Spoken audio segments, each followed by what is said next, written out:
यीशु के बाबरकत अजीम और जलाली नाम में आप सबको की सलामती हो। सबसे पहले तो आपसे एक सवाल है। आप सब बैठे हुए हैं यहाँ पर खुदा का कलाम सुनने के लिए, खुदा की बरकत लेने के लिए। जब हमारी फर्स्ट मीटिंग थी तो उसमें पास्टर रिजवान ने जब मैसेज सुनाया था, तो मैसेज सुनाने से पहले उन्होंने बहनों से एक सवाल किया था। शायद किसी को याद हो तो मुझे बता सकती हैं कि भाई ने कौन सा ऐसा सवाल था जो हम सबसे किया था। आप में से किसी को याद है? मेरा वही सवाल एक दफा फिर आपसे है कि वो कौन सा सवाल था जो भाई रिजवान ने आप लोगों से किया था, और वही सवाल मैं अब आपसे करने वाली हूँ। वो सवाल ये है कि हम खुदा के घर में जब खुदा की इबादत करने के लिए कहीं जाते हैं तो क्या हम अपनी पूरी तैयारी के साथ जाते हैं? क्या हम अपना हथियार अपने साथ लेकर जाते हैं? भाई ने यह सवाल किया था कि जब जंग करने के लिए सिपाही जाता है, जंगजू जाता है, तो वो अपने साथ कभी भी खाली हाथ नहीं जाता, अपने साथ अपने हथियार लेकर जाता है। लड़ाई करने के लिए वो अपने साथ अपने हथियार लेकर जाता है। आपका क्या ख्याल है कि आप इस जगह पर आई हैं तो आपके पास आपका हथियार मौजूद है? किसी के पास मौजूद नहीं है। बहुत कम बहनें हैं जिनके पास ये हथियार मौजूद है। और ये देखिए कि खुदा का जिंदा पाक कलाम है। जब भी हम खुदा के घर में जाएं, जब भी हम किसी इबादत पे जाएं, तो जरूर है कि हम अपने हथियार को, हम खुदा के कलाम को जो जोरावर है, उसको जो हमेशा की जिंदगी है, उसको अपने साथ लेकर जाएं, ताकि लोग देखकर हमें ये जाने कि हम खुदा की बेटियां हैं। आमीन, आमीन। तो आप सब तैयार हैं खुदा का कलाम सुनने के लिए? तो चलिए मेरे साथ, आप सब जानते हैं कि ये बहनों की मीटिंग है, और बहनों की मीटिंग में सिर्फ बहनें होती हैं। ये मीटिंग ऐसी है कि इसमें भाई नहीं होते, इसमें सिर्फ बहनें होती हैं। और आज हम खुदा के जिंदा पाक कलाम में से सीखेंगे कि मसीही औरत जो है उसका इस माशरे के अंदर, खुदा के कलाम के अंदर क्या किरदार है, और एक औरत जो है उसको किस तरह की होना चाहिए। एक मसीही औरत जो है वो कैसी होनी चाहिए। ये आप लोगों से भी मेरा सवाल है कि एक मसीही औरत जो है वो कैसी होनी चाहिए। चाहे वो बेटी है, चाहे वो बीवी है, चाहे वो माँ है, उसे कैसी होना चाहिए। आप में से कोई मुझे बता सकता है कि कैसी होनी चाहिए एक औरत? बाइबल मुकद्दस के मुताबिक कैसी होनी चाहिए? जी, बहुत अच्छी होनी चाहिए। बहुत अच्छी होनी चाहिए। उसकी घर में जाने वाली वफादारी से उसके साथ करने वाली। बिल्कुल ठीक। खुदावन की वफादार हो, चाहे वो अपने घर वालों की वफादार ना हो, लेकिन खुदावन की वफादार हो। तो हमें हर तौर पे मसीही औरत के बारे में आज सीखने की जरूरत है कि एक मसीही औरत जो है वो किस तरह की होनी चाहिए, माँ की सूरत में कैसी होनी चाहिए, अगर वो एक बीवी है तो वो बीवी की सूरत में कैसी होनी चाहिए, अगर वो एक बेटी है तो वो बेटी की सूरत में कैसी होनी चाहिए, उसका किरदार कैसा होना चाहिए। अरस्तु का एक कौल है। अरस्तु कहता है कि तुम मुझे पढ़ी लिखी माए दो तो मैं पढ़ा लिखा तुम्हें माशरा दूंगा। वो कहता है कि तुम मुझे पढ़ी लिखी माए दो तो मैं तुम्हें पढ़ा लिखा माशरा दूंगा। लेकिन मैं ये कहती हूँ कि अगर एक मसीही माँ है, अगर एक अच्छे माशरे की तकमील करनी है, तो उसके लिए पढ़ी लिखी होने के साथ साथ एक मसीही औरत भी होना बहुत जरूरी है। आमीन। तो आए आज हम 3 किरदारों पे सीखेंगे। किसी ने कहा है कि जब खुदा ने कोई मुश्किल काम लेना होता है तो खुदा मर्द को कहता है, मर्द से लेता है वो मुश्किल काम। लेकिन जब खुदा ने बहुत ही मुश्किल काम लेना होता है तो वो काम खुदा औरत से लेता है। इसलिए अपने आप को कभी भी कम ना समझें, कभी भी हकीर ना समझें, कभी भी ऐसा मत सोचें कि शायद मैं कुछ कर नहीं सकती या शायद मैं कुछ कर नहीं पाती।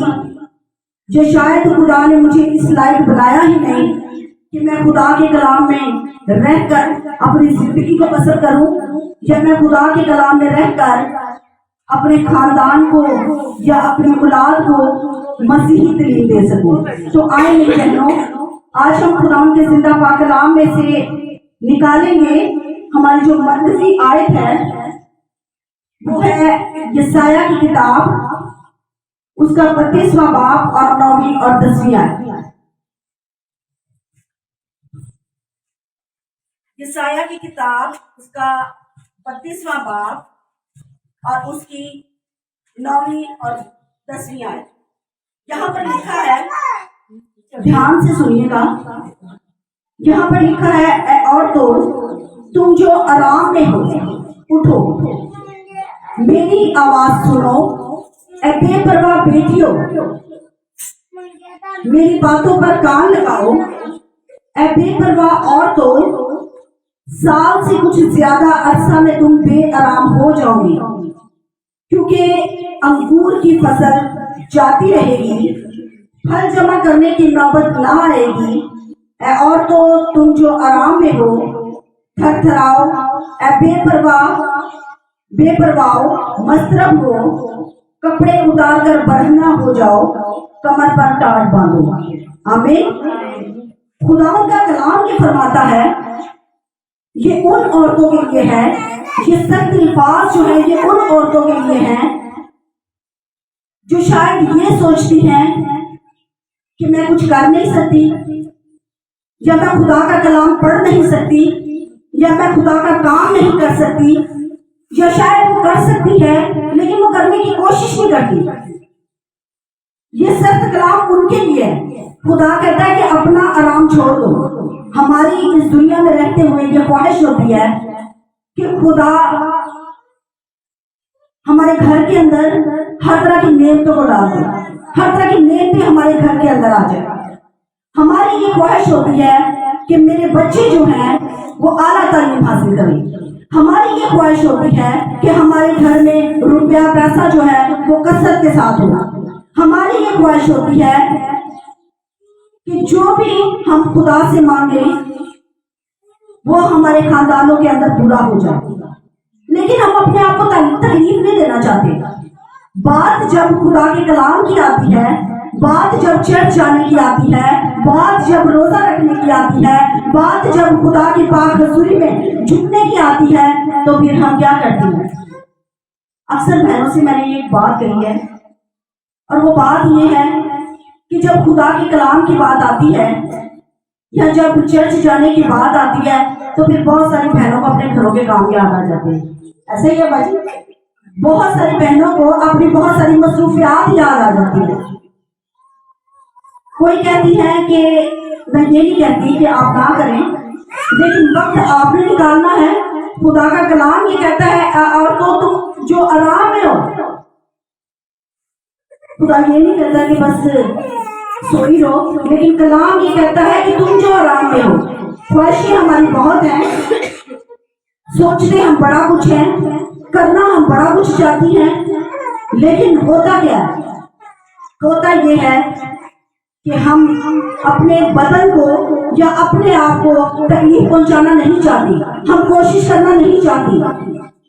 मुझे याद है कि जब मेरे बच्चे बहुत छोटे थे, और हमारे मोहल्ले की औरतें ये जानती हैं कि मेरे बच्चे जब बहुत छोटे थे और मैं सुबह सवेरे उठती थी और उठकर मैं अपने घर का बंदोबस्त करती थी, अपने बच्चों के लिए नाश्ता बनाती थी, उनके लिए दोपहर का खाना तैयार करती थी, इनको टिफिन तैयार करके देती थी, और जब सब चले जाते थे उसके बाद मैं घर का काम करती थी, और घर का काम करने के बाद मैं ड्यूटी पे जाती थी।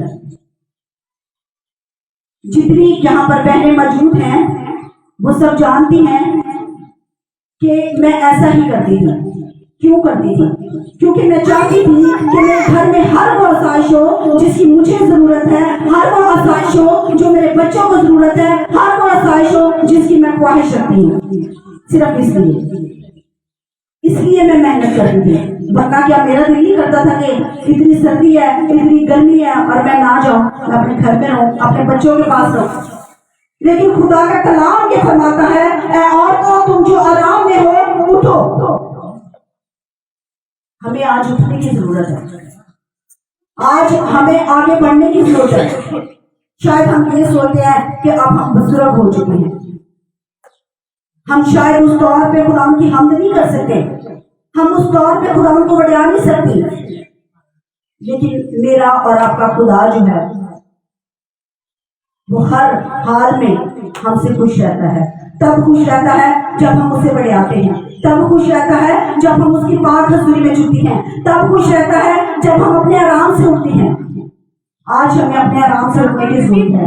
आज हम 3 किरदारों पे देखेंगे। सबसे पहला किरदार जो है, सबसे पहला किरदार माँ का है। एक माँ कैसी होनी चाहिए? आंटी कहती है एक माँ बहुत अच्छी होनी चाहिए। हर एक माँ बहुत अच्छी होती है, अपने बच्चों के लिए हर एक माँ बहुत अच्छी होती है। और बहन कोई मुझे बताएगी कि एक माँ कैसी होनी चाहिए? जिम्मेदार होनी चाहिए। बहन कहती है कि जिम्मेदार होनी चाहिए, जिसको हर तरह की अपनी जिम्मेदारी का एहसास हो, अपने बच्चों की जिम्मेदारी का, अपने शोहर की जिम्मेदारी का, अपने घराने की जिम्मेदारी का। तो आप क्या कहते हैं कि किस तरह की माँ होनी चाहिए? खुदा के कलाम को भी बताने वाली खुदा के कलाम। तो आए हम बाइबल मुकद्दस में से एक हवाला निकालेंगे, मत्ती की अंजील उसका 20वां बाब और उसकी 20वीं आयत।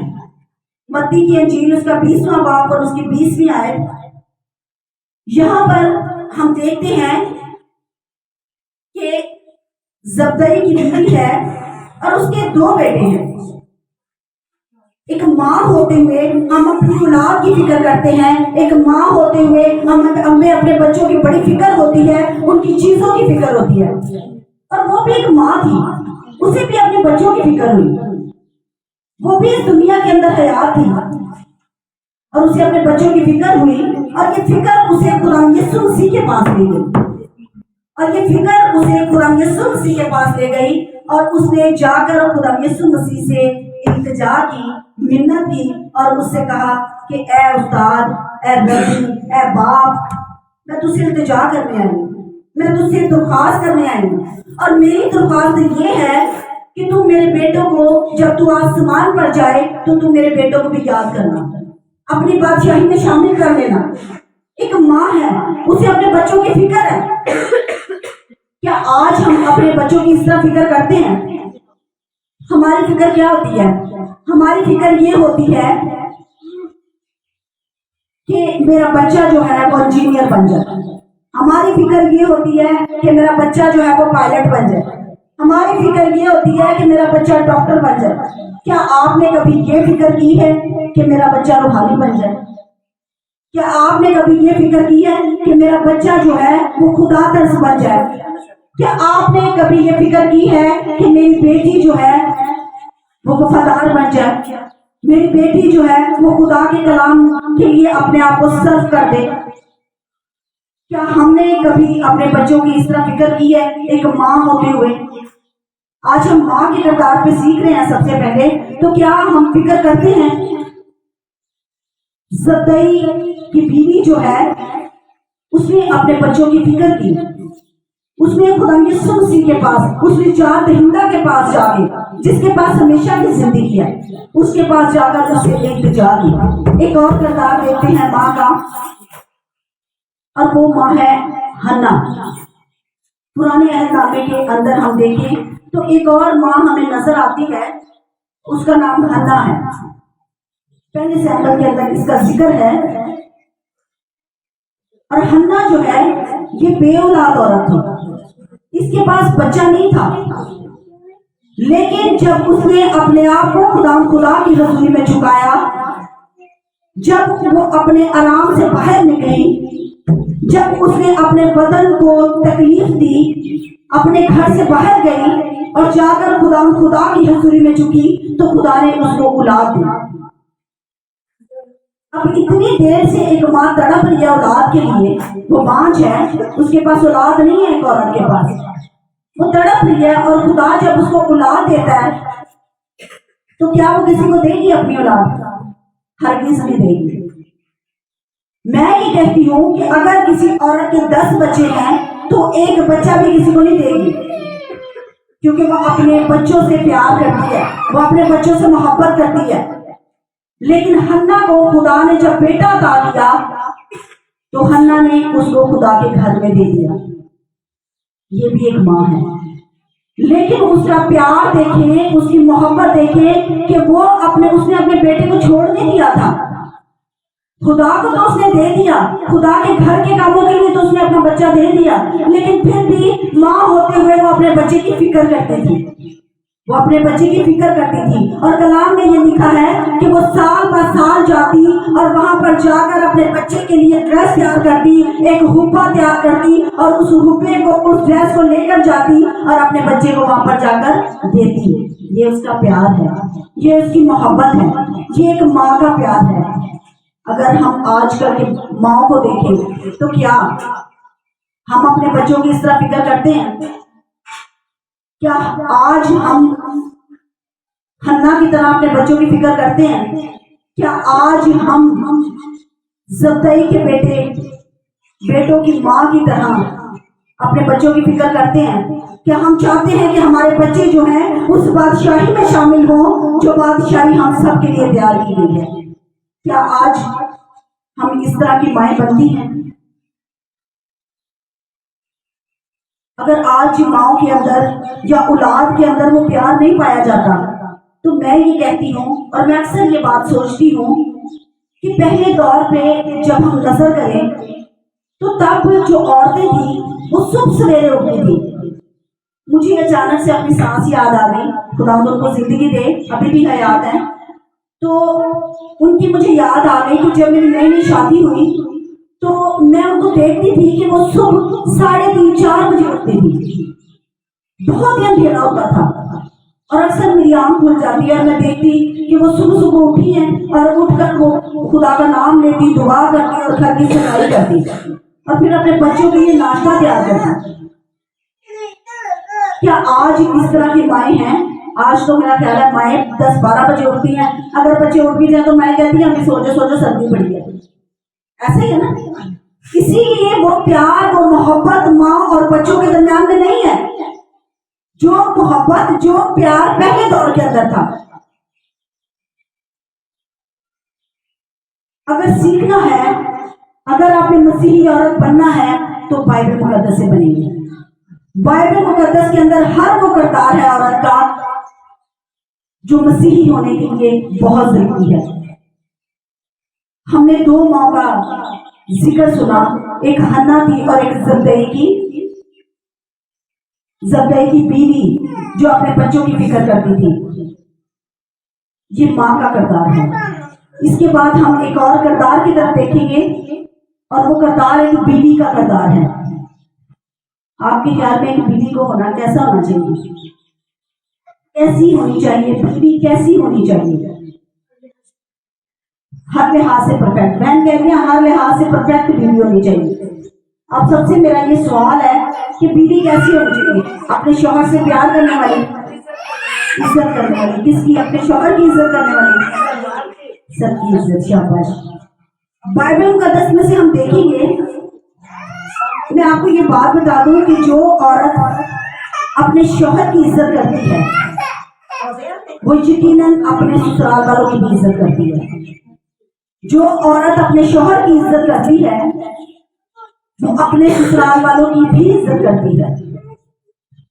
इसका सबूत हम बाइबल मुकद्दस में से देखेंगे।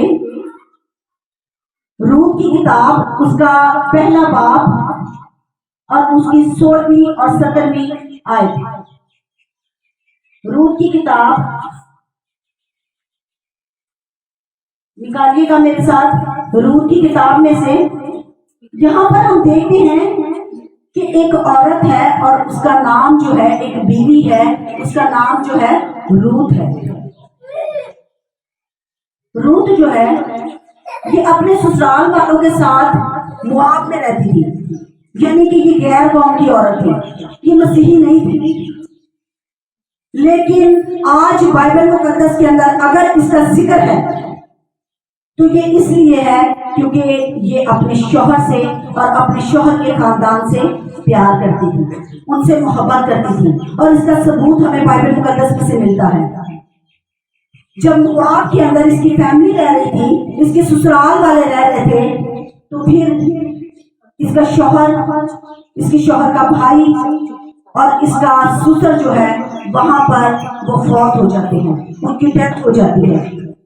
और सिर्फ रूथ और इसकी सास और इसकी साथ एक दरानी वो रह जाती है। और जब इसकी सास देखती है कि मेरे घराने के जितने भी मर्द हैं वो तो अब नहीं रहे, तो वो ये सोचती है, क्योंकि इसकी सास जो है वो बैतलहम की रहने वाली है, वो अपनी बहुओं को अपने पास बुलाती है और अपने पास बुलाकर उनसे कहती है कि अब मेरा शौहर नहीं रहा, अब तुम्हारे शौहर नहीं रहे, अब हम तीनों तन्हा रह गए और ना मेरे पास और शौहर है कि मैं और बच्चे पैदा करूं और तुम्हारी उनके साथ शादी करूं। वो कहती है कि तुम अपने अपने घरों को लौट जाओ, अपने अपने शहर को लौट जाओ, क्योंकि मैं अब अपने घर जा रही हूँ, मैं अपने माँ बाप के घर जा रही हूँ, जो मेरा इलाका है, जहाँ पे मैं रहती थी, जो खुदावन का घर है, मैं वहां जा रही हूँ। अरफा जो है, अरफा उसे छोड़कर उसके गले मिलती है, प्यार करती है अपनी सास से और उसे छोड़कर चली जाती है। लेकिन बाइबल मुकद्दस के अंदर लिखा है कि रूथ जो है वो अपनी सास नोमी को नहीं छोड़ती, बल्कि वो उससे कहती है कि जो तेरा खुदा है, अगर निकाल लिया बहन तो आप पढ़ सकती हैं।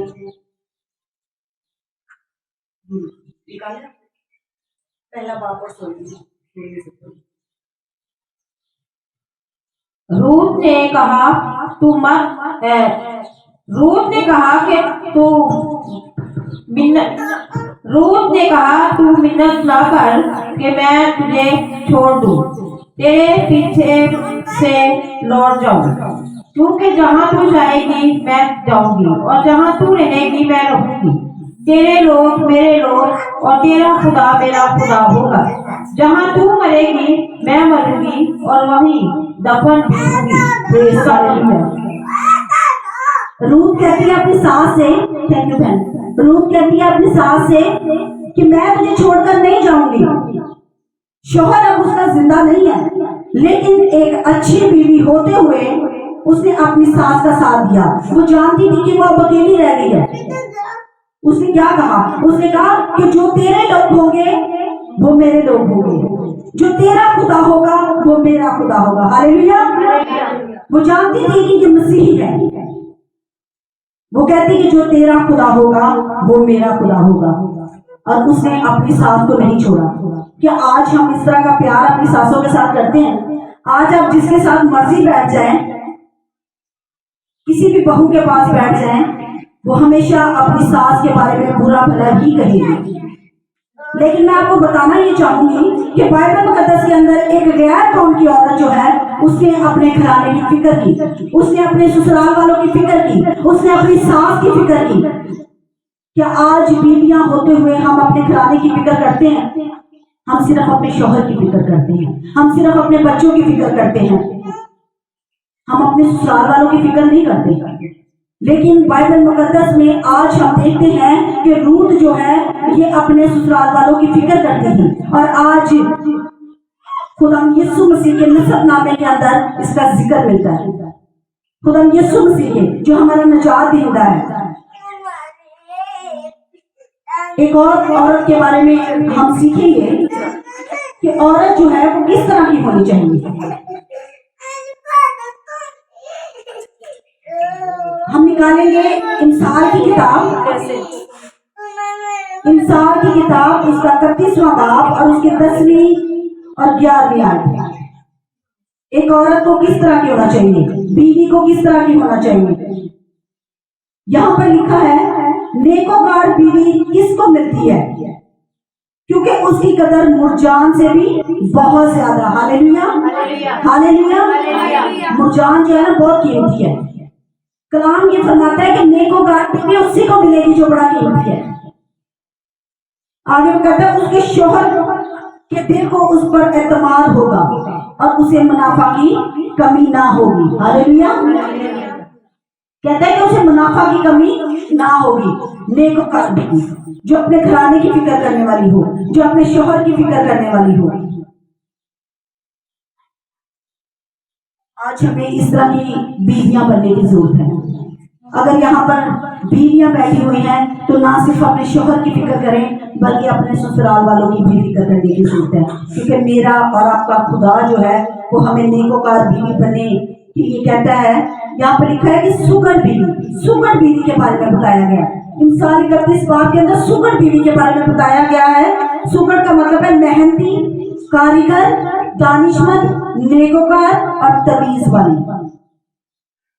रूह के अंदर ये सारी क्वालिटियां पाई जाती हैं। वो एक सुगढ़ औरत थी, वो नेकोकार औरत थी, वो अपने घराने की फिक्र करने वाली थी, वो कारीगर थी, वो मेहनत करती थी, वो खेतों में जाती थी, अपने लिए और अपनी सास के लिए फिक्र करती थी। और सबसे बढ़कर ये कि जब भी वो कहीं बाहर जाती थी वो अपनी सास से मशवरा लेती थी, उनसे इजाजत लेती थी और फिर घर से बैठ जाती थी। ये एक नेकोकार औरत की मिसाल है। एक और औरत हम देखते हैं नए अहदनामे के अंदर, लूका के इंजील उसके 2 बाब के अंदर, उसकी 36वीं और 37वीं आयत के अंदर। यहाँ पर एक और औरत हमें नजर आती है जो भी किसी की बीवी थी। उसका नाम हन्ना था। एक पुराने अहदनामे की हन्ना, इसका शौहर मर गया, इसका शौहर जिंदा नहीं है, लेकिन बाइबल मुकद्दस ये फरमाती है कि ये खुदा के घर में रहती है, ये दिन रात रोजे रखती थी, ये दुआएं करती थी। ये नेकोकार औरत है जो जिसने अपना दिल जो है सिर्फ अपने खुदा के साथ लगाया था। उसे लोगों की फिक्र नहीं थी। उसका शौहर, अब उसका जवानी की हालत में उसका शौहर जो है वो मर गया था, लेकिन वो चाहती तो वो दूसरी शादी भी कर सकती थी, लेकिन कलाम ये फरमाता है कि वो पाक है के अंदर रहती थी, वो खुदा के घर में रहती थी और खुदा के घर की फिक्र करती थी, वो रोजे और दुआ में ठहरती थी। ये नए अहदनामे की हन्ना है, ये नए अहदनामे की बीवी है जो एक नेकोकार बीवी है। अब हम तीसरे किरदार की तरफ जाएंगे। तीसरा किरदार कौन सा है? बहनों को याद है, मैंने 3 किरदारों के बारे में बताया। सबसे पहला किरदार कौन सा है? माँ का किरदार। और दूसरा किरदार कौन सा है? बीवी का किरदार। और तीसरा किरदार आज हम सीखेंगे और वो एक बेटी का किरदार है। आपके ख्याल में एक बेटी कैसी होनी चाहिए? मैं अगर माँ हूं तो मेरी ये ख्वाहिश है कि मेरी बेटी जो है वो बहुत अच्छी होनी चाहिए, वो वफादार होनी चाहिए, वो ताबेदार होनी चाहिए, अपने माँ बाप की ताबेदार होनी चाहिए, अपनी फैमिली की ताबेदार होनी चाहिए, सबसे बढ़कर ये कि खुदा की ताबेदार होनी चाहिए। तो आपके ख्याल में अगर आपकी बेटियां हैं या बहुत छोटी हैं या बड़ी होगी हैं, तो आप क्या चाहते हैं कि मेरी जो बेटी है ये किस तरह की होनी चाहिए? ये आप लोगों से सवाल है। खुदा की फरमाबरदार होनी चाहिए। आप मेरे साथ निकालिएगा अमाल की किताब, उसका 21वां बाब 8वीं और 9वीं आयत। अमाल की किताब 21 बाब और उसकी 8वीं और 9वीं आयत। यहाँ पर लिखा है उसकी 4 कुंवारी बेटियां थी जो नबूवत करती थी। 8वें बाब से पढ़ूंगी। दूसरे दिन हम रवाना होकर कैसिया में आए और फिलिप्पस मुबश्शिर के घर जो उन 7 में से था उतर कर उसके साथ रहे। उसकी 4 कुंवारी बेटियां थी जो नबूवत करती थी। हालेलुया। 4 कुंवारी बेटियां थी जो नबूवत करती थी। और आपको पता है ये बहुत बड़ी नेमत है, नबूवत की नेमत। और ग्रंथियों की किताब के अंदर लिखा हुआ है कि नेमतें तो तरह तरह की है। अब नेमतें जो है हमने कैसे हासिल करते हैं? हम खुदा की हजूरी में झुककर, खुदा के पाक मसबा पर झुककर, दुआ में ठहर कर। क्या हम दुआ करती हैं? क्या हम बाइबल मुकद्दस पढ़ती हैं? क्या हम चर्च जाती हैं? क्या हम रोजे रखती हैं? आज अगर हमें एक अच्छी बेटी बनने की जरूरत है, अगर हमारी ये ख्वाहिश है कि हमारी बेटियां अच्छी हों, जैसे ये फिलिप्पस की बेटियां ऐसी होनी चाहिए। हालेलुया। फिलिप्पस की 4 बेटियां थी और चारों की चारों नबूवत करने वाली थी और वो बड़े बड़े खादिमीन की खिदमत करने वाली थी। पालूस रसूल के बारे में कौन कौन जानता है? आप सब जानते हैं पालूस रसूल एक बड़ा खादम, खुदा का एक बड़ा खादम, वो भी उनके घर में जाकर ठहरता था। अब आप ये देखें कि जिन्होंने बड़े बड़े खादिमीन से बरकत ली हो, क्या वो नबूवत नहीं कर सकती? ईमान के मुताबिक उसको बरकत देता है।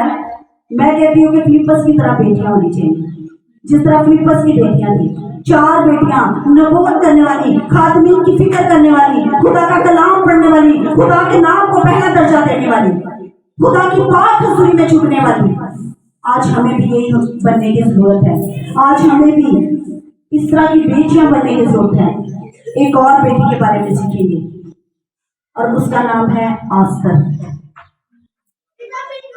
ये ऐसी बेटी है जिसने अपनी कौम की फिक्र की, जिसने अपने गिरदोनवा की फिक्र की, जिसने अपनी कौम के लोगों की फिक्र की। और ये एक यहूदी बेटी थी। जब इसे पता चला कि यहूदी कौम जो है इसको मार दिया जाना है, इसको कत्ल कर दिया जाना है, तो उसने फिक्र की। वो शाही महल में थी, वो अपने आराम से। अब आप ये सोचें कि आपको बहुत ज्यादा साजिशें मिल रही हैं, शाही खुराक मिल रही है, गोश्त मिल रहा है, मुर्गन गजाएं मिल रही हैं, अच्छा और खूबसूरत पहनने के लिए आपको ड्रेस मिल रहा है, और आप कहें कि मैंने ना ये खाना खाना है, मुर्गन गजाएं खानी है, और ना मैंने ये शाही ड्रेस पहनना है, बल्कि मैंने टाट होना है, तो क्या ऐसा आप करेंगी? नहीं करेंगे, क्योंकि कोई भी इंसान अपने आप को इस तरह का बनाना नहीं चाहता। लेकिन बाइबल मुकद्दस के अंदर लिखा है कि आस्तर जो थी, आस्तर ने अपने घराने की फिक्र की, आस्तर ने अपनी कौम की फिक्र की, आस्तर ने अपने गिरदोनुमा की फिक्र की। जितने उसके कौम के लोग थे उसने उन सब की फिक्र की। जब उसे पता चला कि मेरी कौम के लोगों को कत्ल किया जाने लगा है, तो उसने फिक्र की और उसने सबसे कहलवा दिया कि रात में बैठ जाओ, रोजा रखो, आराम से निकल आओ। और ये भी अपने आराम से बाहर आ गया और इसने भी रोजा रखा। इसने भी आपको अपने आप को अज़ियत दी, इसने भी अपने आप को भूखा और प्यासा रखा। क्यों? इसलिए कि इस बेटी को फिक्र थी। क्या आज बेटियां होते हुए हम फिक्र करती हैं? हम सिर्फ फिक्र करती हैं, बिल्कुल करती हैं। कहते हैं कि बेटे इतनी फिक्र अपनी माओ की नहीं करते जितनी बेटियां करती हैं। ऐसे ही है, ऐसे ही है, बिल्कुल ऐसे ही है। बेटियां वाकई फिक्र करती हैं। क्या बेटियों ने कभी खुदा के कामों की फिक्र की है? क्या बेटियों ने कभी खुदा के घर की फिक्र की है? आज हमें इस तरह की बेटियां बनने की जरूरत है कि हम भी अपने आप को आस्तर की तरह बनाएं। ना सिर्फ अपनी फैमिली की फिक्र करने वाली हो, बल्कि हर उस शख्स की फिक्र करने वाली हो जो खुदा का कलाम पढ़ता है, हर उस बहन की फिक्र करने वाली हो जो खुदा की पाक हजूरी में झुकता है, हर उस फैमिली की फिक्र करने वाली हो जो मुसीबत में है, जो दुख में है। क्या उसके लिए हम आंसू बहाती हैं? आज हमें इस तरह की बेटी बनने की जरूरत है कि हम दूसरों के लिए खुदा की हजूरी में अपने आंसुओं को बहाएं, उसकी पाक हजूरी में झुक जाए। तो एक मसीही औरत को किस तरह की होना चाहिए बहनों? किस तरह की होना चाहिए? सुगढ़ होना चाहिए, मेहनती होना चाहिए, कारीगर होना चाहिए, खुदा के कलाम पे पूरी उतरने वाली। आज हमने 3 किरदार, हम सब जानते हैं कि ये बहनों की मीटिंग है और बहनों की मीटिंग में हम बहनों के मुताबिक ही सीखेंगे, लेकिन जो किरदार हमारी जिंदगियों के अंदर नहीं है, चाहे हम औरतें हैं। आज हमने कुरान के पाक कलाम में से सीखा है कि अगर मैं अपनी सास की इज्जत करने वाली नहीं हूं, तो आज खुदा का कलाम मुझे ये सिखाता है कि मैं अपनी सास की इज्जत करूं। अगर मैं अच्छी बीवी नहीं हूं, अगर मैं अपने शौहर की, अपने बच्चों की, अपने घराने की फिक्र करने वाली नहीं हूं, तो आज खुदा का कलाम हमें ये सिखाता है कि हमें अपने घराने की फिक्र करने की जरूरत है। अपने बच्चों की फिक्र करने की जरूरत है, अपने शोहर की फिक्र करने की जरूरत है। अगर एक अच्छी बेटी में नहीं हो तो आज खुदा के कलाम में से हमने इस बात को सीखा कि हमें किस तरह की बेटी बनने की जरूरत है। आज एक और औरत के किरदार पे सीखा है।